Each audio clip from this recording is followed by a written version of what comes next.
సింహరాశి వారు ఎక్కడున్నారండి ప్రపంచంలో? మీకొక విషయం చెప్తున్నాను, మీకు తెలుసా అది? మీకు అష్టమ శని అనేది కూడా మొదలు కాబోతుంది ఉగాది నుండి.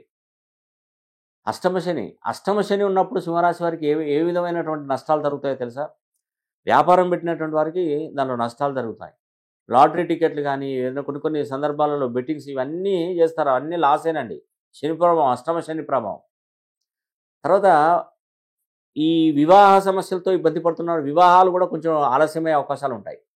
అయితే మనకు సమస్య ఉంది, ప్రాబ్లమ్స్ వస్తాయని మనకు ముందే తెలుసుకొని మనం ఏం చేయాలంటే, శని ఒక్కసారి అనుగ్రహం మనకు ఇవ్వడానికి సిద్ధంగా ఉన్నాడు. ఎలా చెప్తున్నానంటే, మనం శని కుంభరాశిలో ఉన్నప్పుడు మాత్రమే మన మాట ఆలకిస్తాడు. తన పదవిలో ఉన్నప్పుడు మాత్రమే మన మాట వింటాడు. ఆ పదవిలో నుంచి తప్పుకున్నాడు అనుకోండి, ఇంకా అతనికి మన మాట వినే అవకాశం ఉండదు. అంటే ఉపయోగం ఉండదండి. ఎందుకంటే పవర్‌లో ఉన్నాడు. ఇప్పుడు ప్రెజెంటు తన మీద తను సంతకం పెడితే పనే అవకాశాలు ఎక్కువగా ఉన్నాయి. సింహరాశి వారికి అందుకే చెప్తున్నాను. మీరు ఇప్పుడు గనక మిస్ చేస్తే మళ్ళీ 30 సంవత్సరాల దాకా అవకాశం రాదండి. శని హోమం చేయించుకోండి. అదొక్కటి నేను అడిగేది మిమ్మల్ని. మీ పేరు, గోత్రనామాలు పంపించండి. కింద స్క్రోల్ అవుతున్న నంబర్ ఉందిగా, ఆ నంబర్‌కి కాల్ చేయండి. కాల్ చేసి శని హోమం కావాలని వాళ్ళని అడగండి. అడిగితే మీ పేరు, గోత్రనామాలు తీసుకుంటాను. శని హోమం జరిపిస్తాను. ఆ వీడియో పంపిస్తాను. మీరు రానవసరం లేదండి.